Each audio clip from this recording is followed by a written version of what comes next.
안녕하십니까. 춘천 한마음교회 황영민입니다.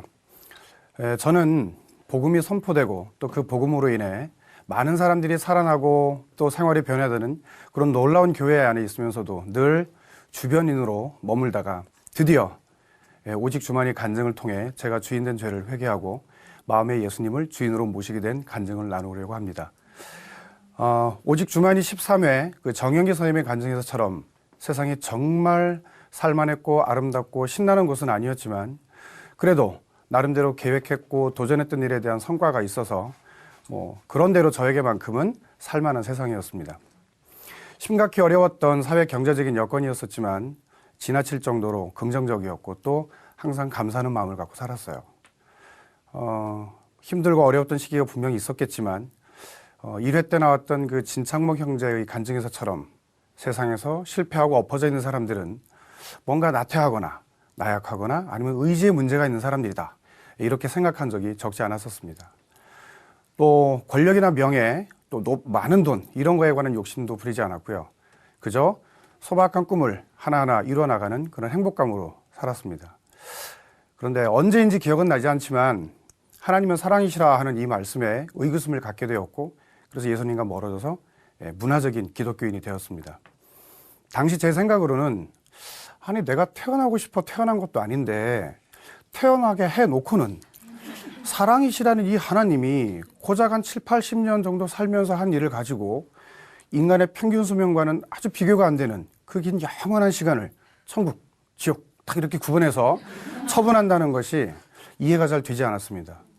더군다나 대부분의 사람들이 지키기 어려운 아주 조그만 틈을 열어놓고는 그 틈을 빠져나온 합격생들에게만 천국의 입장권을 주고 나머지 사람들한테는 패자부활전도 없이 영원히 꺼지지 않는 지옥불에 가둬버리는 분이 어떻게 사랑이냐 이렇게 마음속으로 대든 적이 있었습니다.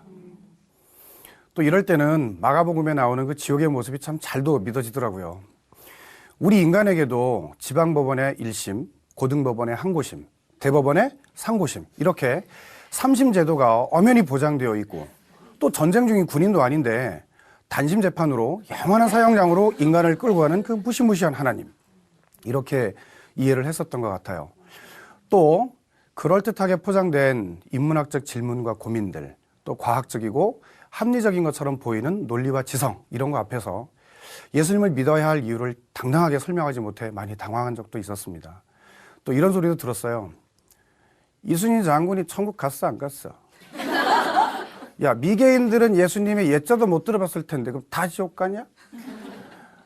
독립투사들 중에서는 비기독교인들 정말 많았을 텐데 그럼 그 사람들은 나라를 구하고도 다 지옥 갔겠네? 앞을 보지 못하거나 움직일 수가 없어서 죄 좀 짓고 싶어도 짓지 못하는 사람들 많을 텐데 그런 사람들은 이렇게 저를 당황하게 하는 그런 질문들이 참 많았었습니다. 근데 사실 그 질문에 대한 답을 알고 모르고를 떠나서 제가 예수님하고 전혀 상관없이 살고 있었기 때문에 그들에게 예수님을 전할 수가 없었습니다. 그래서 믿지 않는 사람들과는 예수님 얘기를 꺼내지 않았습니다. 충돌이 일어나는 게 싫었거든요. 당연히 세상 사람들하고 똑같이 살면서 즐길 거 다 즐기고 주일 예배는 성의 없게 출석해 드렸습니다. 그리고 일주일에 피로를 씻는 아주 평안한 단잠의 시간으로 삼았었죠. 그러면서도 마음속에 늘 떠나지 않는 한 가지 생각이 있었습니다. 그건 바로 천국과 지옥 그리고 이 세상에 관한 생각이었는데요. 천국과 지옥 그리고 이 세상은 네 가지 중에 꼭 하나일 것이다. 첫 번째, 천국과 지옥이 있다고 믿고 살았고 죽어서 가보니 있는 경우.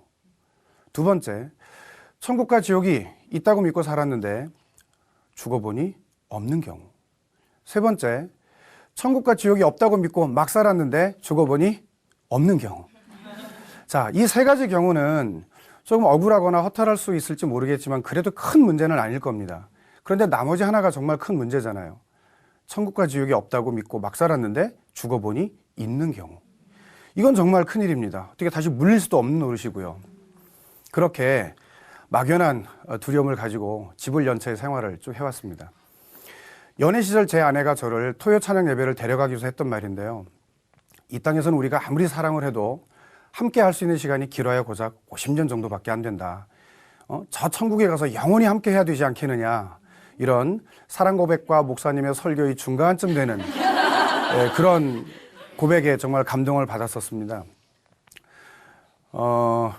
그리고 지옥에 가기도 싫고 또 이 사람도 놓치고 싶지 않고 그런 마음 때문에 진지하게 매달렸고요. 그래서 이제 결혼도 할 수 있게 되었습니다. 그때부터 구원의 확신을 얻기 위해서 기독교 서점에 가서 온갖 책도 정말 열심히 사서 읽어봤어요. 그런데 너무 어렵더라고요. 마치 그 서양 철학서를 읽을 때 느껴지는 그 어려운 단어들도 많이 나왔고 또 비슷한 제목의 책은 왜 그렇게도 많던지요. 네, 그렇게 교회를 쭉 다녔습니다. 사실 교회를 다니면서 성령의 인도하심과 하나님의 뜨거운 사랑을 전혀 맛보지 않은 것도 아니었었어요. 몇 번 되지는 않았지만 그러한 감격의 순간도 사실 세상 앞에서 너무 빨리 날아가 버리더라고요. 그 마가복음에 보면 말씀이 길가에 뿌리어진 자에 관한 비유가 나오잖아요. 뭐 제 경우에는 말씀이 길가에 좀 닿아보기라도 했으면 이런 상황이었으니까요.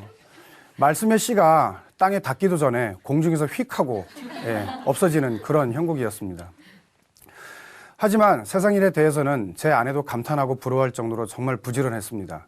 그런데 유독 이 말씀 교제와 예배에 대해서만큼은 왜 그렇게 몸이 피곤하고 이것저것 핑계거리가 참 많이 생기던지요. 그래서 말씀 교제에 관한 이러저러한 약속을 전하는 일꾼은 늘 기피의 대상이었지 함께 떡을 떼야 되는 형제 자매가 아니었고요. 목사님은 다정하게 다가가서 인사를 전하는 그런 대상이라기보다는 늘 피해 다녀야 되는 공사 중 우회도로 표지판 이런 존재였습니다. 특히나 우리 목사님처럼 덩치가 크고 아주 목소리가 쩌렁쩌렁한 그런 분을 저는 무척 무서워했거든요. 목사님께서 말씀과 새벽기도에 관한 중요성을 정말 소리질러 강조하셔도 저에게는 버럭도사의 야단처럼만 들렸고요. 간증문도 그렇습니다. 우리 교회는 예배가 끝나고 나면요, 야, 오늘 예배 정말 대박이지 않니? 야, 그 간증 정말 감동이더라. 그래, 그거 좋다. 그거 써서 올려. 이런 말 정말 많이 하거든요. 네, 제가 느꼈던 그 불편함이람 정말 더군다나 그 간증문을 읽으면서 강대상에 서 있는 지체들을 보면요, 제 눈에 그들은 마치 항일 독립투사들처럼 보였습니다. 저는 저 독립군들이 지나갈 때 밥이나 맛있게 해주는 그런 사람이고 싶었어요. 교회의 중심에 있기를 하는 그런 아웃사이더로 말입니다. 이 오직 주만이 간증들도 그랬습니다. 저 간증들은 정말 예수님 앞에서 대단한 결단을 한 사람들이 쓰는 거다, 이렇게 생각을 했죠. 그것도 우리 교회 어느 자매의 표현을 빌리면 목숨을 바칠 정도로 아주 세게 믿는 사람들의 결과물이다, 이렇게 생각을 하면서 들었어요. 그렇게 우리 교회가 이 오직 주만이를 녹화를 시작한 지 한 4개월 정도의 시간이 지나고 있었습니다. 온 교회가 이 오직 주만이 녹화 준비로 정말 초집중 상태인데 저는 지가 뭐 여호수아대 아닌 게 여리고성 돌듯이 교회 주변을 빙빙 이렇게 돌고 있었거든요. 그러다 문득 저 많은 간증자들이 다 저마다 예수님을 만났다. 밖에서 주목받고 있는 저 간증자들을 바로 옆에 두고 있는 나는 지금 뭘 하고 있는 건가, 이런 생각이 들었어요. 정말 말 그대로 곳간 안에 있는 쥐가 굶어 죽고 있었던 거죠. 교회 밖 사람들은 이 오직 주만이 간증을 듣고 멀리서 비행기도 타고 교회를 찾아오는데 정작 그 복음의 모델이 되고 있는 이 교회 한복판에 있는 나는 그 한복판에 섞이는 것이 싫고 부담되어서 교회 주변에만 있었으니까요. 평상시에 제가 주말에 집에 올 때 운전하는 좀 시간이 길어서 졸지 않으려고 아주 빠른 템포의 트로트를 주로 듣습니다. 빙빙빙, 부초 같은 인생, 뭐 이런 노래를 주로 들었습니다. 아들한테는 사람이 무엇을 듣느냐에 따라 그 사람이 달라진다라는 멋있는 영어 문장도 적어주고는 정작 저는 찬양을 잘 듣지 않았어요. 왜냐하면 들을 때마다 찔리고 또 제가 절대 갈 수 없는 길을 세뇌당하는 것 같은 느낌도 들었고요. 또 졸리기도 했습니다. 은혜로운 찬양일수록 느린 노래들이 많더라고요. 그런데 이 오직 주만이 정영기 선생님의 간증은 좀 달랐습니다. 자꾸 듣고 싶어지더라고요. 물론 같은 교직에 계신 분이 쓴 간증이라고 하는 점도 있었겠지만 긴 시간 교회를, 아내를 따라다니고 나서 만난 예수님, 그리고 예수님 만나고 나서 드디어 아내와 같은 길을 가게 되어서 너무너무 기쁘다고 하셨던 그 부분이 특히 공감이 되었던 것 같습니다. 그래서 운전할 때마다 이분의 간증을 들었어요. 그리고 결단을 하게 됐죠. 다른 분들의 오직 주만의 간증도 한번 되풀이해서 들어보자. 그리고 그들의 공통점을 한번 찾아보자. 나도 나만의 기쁨과 확신에 찬 그런 간증을 하나님과 1대1 관계에서 한번 가져보자. 저들이 되었다면 내가 안 될 이유가 없다. 이렇게 결단을 하고 정말 열심히 들었습니다. 믿음은 들으면서 난다고 했으니까 그래 열심히 들어보자 하고 반복해서 들었어요. 그런데 지겨웠습니다. 왜냐하면 내용을 다 알고 들으니까요. 그리고 그 간증자들이 어떻게 해서 부활의 예수님 앞에 굴복되고 또 변화된 삶을 살게 되었는지 이런 것보다는 그 사람의 말투, 말버릇 이런 것만 눈과 귀에 들어갔고요. 중요하지 않은 어떤 비유나 부연 설명 같은 격가지들만 기억에 남는 겁니다. 가령 1회 때 진창목 형제 같은 경우는 밥을 되게 많이 먹을 것 같았는데 아침에 시리얼을 먹네. 야, 그것도 호랑이 그림 있는 거로만. 2회 때 김중관 형님 같은 경우에는 뭔가 중요한 이야기를 할 때 꼭 아니 뭐 말이 되는 소리를 하라고 뭐 이런 어투를 주로 쓴다든지. 12회 때 서수지 자매 같은 경우 아시죠? 의심하지 마. 이 자매는 정말 말이 빠르지만 의사 전달이 참 정확하구나. 15회 임정 형제는 저렇게 소리를 버럭버럭 지르다가 나중에 나이 먹으면 우리 목사님하고 똑같은 목소리를 갖게 되겠구나. 또 21회 때 홍순태 형제 같은 경우는 과거 불경을 많이 외워서 그런지 지금도 작은 교회 기도 인도를 할 때 인도하여 주시옵소서, 역사하여 주시옵소서 이렇게 기도 인도를 하는구나. 이런 식으로 말입니다. 그런데 그렇게라도 반복을 해서 들어서였는지 성령께서 제게 비침을 주시더라고요. 마음에 하나님 두기를 싫어하며 이 로마서 말씀이 지식이 아닌 마음속 동의로 저를 굴복하게 하셨습니다. 이 말씀은 무슨 흉악한 범죄자들이나 하나님과 맞서 싸우면서 공개적으로 기독교인들을 핍박하고 비아냥거리는 그런 이 시대의 사울 같은 사람에게 하는 말씀이 아니고 바로 제게 하는 말씀이셨어요. 정영기 선생님의 간증을 듣고 있는데 아들의 사고 앞에서 자신의 갖고 있던 모든 가치관, 생각 이런 것들이 다 무너져 내렸다. 그 간절하고 절박한 마음으로 하나님을 믿고 있는데 도대체 내가 가지고 있는 문제가 뭔가 정말 간절히 엎드렸다 이렇게 얘기하시더라고요. 바로 그 간절함과 절박함이 제게 없다는 걸 보여주신 거죠. 이거구나. 하나님을 마음에 두기 싫어한 죄. 나는 정말 하나님을 마음에 두기 싫어했구나. 그런 나를 위해 예수님까지 보내주셨는데 그 예수님도 내 인생의 주인으로 영접하지 않았구나.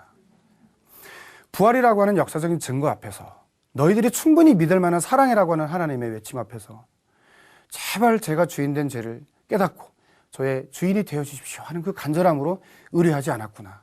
뭐 별다른 특별한 것도 아니고요. 뭐 장엄하고 엄청난 그 무엇도 아니었습니다.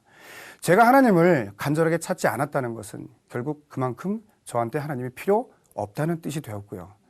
그것이 바로 제가 제 인생에서 하나님을 발로 차버리고 하나님과 원수된 자의 삶으로 살고 있다는 걸 보여주신 거죠. 이 오직 주만의 간증자들은 하나님과의 1대1 관계에서 정말 낮고 간절한 마음으로 하나님께 의뢰한 사람들이었었습니다. 그것이 지옥에 대한 공포에서 출발한 것이었든 세상낙과 욕심에서 돌아선 것이었든 또 비참한 환경과 외로운 삶에서 출발한 것이었든 자신과 가족의 질병에서 출발한 것이었든 그 모양과 처지는 다 달랐지만 예수님의 부활이라고 하는 그 역사적인 증거 앞에서 하나님의 살아계심을 인정하고 예수님을 주인으로 고백한 사람들이었어요. 또 그렇게 되고 싶었던 그 간절하고 낮은 마음을 하나님께서 기뻐 받으시고 소중히 하신 거라는 생각을 하게 되었습니다. 성탄절이 되면 우리는 기쁘다 구주 오셨네 이렇게 찬양을 하지 않습니까? 그래서 정말 처음으로 이 성탄절을 하나님 시각에서 보게 되었어요. 하나님 입장에서는 이 땅에 죽으시러 오신 날이잖아요. 우리가 만약에 언제 죽을지, 어디서 죽을지, 누구에 의해 죽을지, 어떻게 죽을지를 다 알고 그 죽는 날을 향해서 하루하루 살아간다면 그 매일매일이 얼마나 끔찍하겠습니까? 구주가 오셔도 기쁘다고 노래할 우리를 위해 기꺼이 죽으러 오시고 또 보내시는 하나님의 마음이 보였어요. 성탄절은 산타클로스, 루돌프 사슴코, 연인들의 사랑 고백, 아이스크림 케이크 사 먹는 날 이런 날이 아니라 바로 전능자이자 창조주이신 이분이 육신을 잃고 이 땅 가운데 나의 주인이 되기 위해 죽고 부활하러 오신 그런 엄청난 날이라는 걸 알고 제 마음이 녹아버렸습니다. 어느 날 기도를 하고 있는데 하나님께서 제 마음에 성탄절이 되어서 기쁘냐 이렇게 물으시는 거예요. 그때 저는 내 아들 죽으러 간 날이다. 너희들한테 기쁨이냐? 이렇게 진노하시고 책망하시는 하나님의 모습을 생각을 했어요. 그래서 아무 대답을 못하고 있었는데 한참 후에 네가 기쁘면 나도 기쁘다 이런 마음을 주시는 겁니다. 이런 사랑의 하나님이셨더라고요. 물론 지옥은 우리 인간을 보내기 위해서 만든 곳이 아니고 바로 마귀와 그 졸개들을 위해 예비한 곳이라는 마태복음의 말씀으로 지옥에 관한 오해도 풀어졌습니다. 한때 부활만 믿게 되면 모든 게 다 될 것 같아서 정말 예수님의 부활이 역사적 사실인지를 확인하기 위해 엄청 부지런을 떤 적이 있었어요. 고고학적인 자료, 신학적인 자료 엄청 뒤졌고요. 외국어 자료, 한글 자료 가리지 않고 막 수집을 해댔습니다. 그런데 그렇게 해서 예수님의 죽으심과 부활이 정말 역사적인 사실이다. 또 예수님의 제자들이 예수님과 똑같은 처참함으로 죽을 수밖에 없다는 걸 알면서도 예수님의 부활을 전했다. 뭐 이런 것들이 하나님을 마음에 두기 싫어했던 저하고는 아무 상관이 없는 그저 자료일 뿐이었습니다. 훗날 제가 하나님 앞에 가서 하나님, 제가 예수님에 관한 부활에 관한 자료를 이렇게 많이 모았습니다. 이거 어떻게 모았는데요? 정말 웃기잖아요. 하나님께서 어떤 목적이 있으셔서 그 사람의 의지와 상관없이 쓰시는 분들이 분명히 있을 겁니다. 그런데 이 오직 주만이 간증에는 정말 여러 가지 얼굴들이 있었어요. 영적인 세력에서 고통받고 협박받다가 자유로워진 경우도 있었고요. 하고 싶은 대로가 살다가 주님 품으로 돌아온 경우도 있었고, 이런저런 병과 사고 또 여러 가지 중독으로 얼그러져 있다가 기쁜 삶으로 변화된 경우도 있었고요. 또 비참한 인생 최후를 맞이할 넘치고도 남을 그런 핑계거리가 있던 사람들도 있었습니다. 우리 인간의 기준으로 보았을 때 하나님을 마음에 두지 않아도 될 충분한 이유가 있던 사람들이 부활하신 예수님 앞에 자기 인생을 맡기고 참 자유를 누리며 모든 것들을 가진 자들이 되어서 부활의 증인된 삶을 사는 걸 볼 수 있었습니다. 복음은 서점에 어려운 책을 읽고 깨닫는 것이 아니고 바로 역사적 인물이신 이 예수님이 실제로 이 땅 가운데 육신을 입고 오셨다가 우리의 주인 되기 위해 죽으시고 또 누구도 부인할 수 없는 그 증거인 부활로 하나님의 살아계심을 믿으라고 강요하는 것이 아니라 당연히 믿을 수밖에 없게 하셔서 저 13회 때 조아영 자매의 간증에서처럼 지적으로 좀 분리할 수 있는 처지에 있는 사람들까지도 다 예수님을 믿고 그분과 동행하게 하신다는 걸 알게 되었습니다. 사실 저는 예수님을 잘 믿을 만한 환경이 갖춰져 있었어요. 정말 어쩌다 참석한 새벽기도 때 하나님께서 저의 마음속에 왜 이제 왔느냐고, 내가 너를 너무도 사랑한다고 그렇게 고백하셨던 때가 있었습니다. 그리고 내가 너에게 기도하는 어미와 기도하는 아내를 주었는데 너는 왜 내게 기도하지 않느냐, 이렇게 말씀하시더라고요. 제게는 기도하는 어머니가 계시고 기도하는 아내도 있습니다. 또 세상적으로는 아무 공도 인정받을 것이 없지만 저를 위해 늘 기도하는 작은 교회 일꾼도 있습니다. 또 이런저런 처지에서 믿음의 진보를 보여주는 수많은 우리 교회 지체들도 있습니다. 고린도전서 말씀에서처럼 예수님을 주인으로 고백하게 하는 것은 방대한 자료 수집도 아니고 서점에 책을 읽고 깨닫는 것도 아니고 오직 성령께서 해주셔야 된다는 일이라는 걸 알게 되었습니다. 조금만 넘어가면 한 방에 뚫릴 것 같았었는데 그 조금이 너무도 오래 걸렸어요. 저도 이제 부활의 복음으로 저를 변화시키실 성령님을 기대합니다. 그리고 저의 주인 되신 예수님께 저도 이제 믿음의 진보를 보일 때가 왔습니다. 저도 제 아내와 같은 길을 가게 되었고요. 우리 교회 지체들과 또 같은 길을 가게 되었습니다. 더 이상 교회 주변인이 아닌 예수님에 대한 큰 확신을 넘어 항상 이분과 동행하면서 늘 부활의 증인된 삶을 살겠습니다. 감사합니다.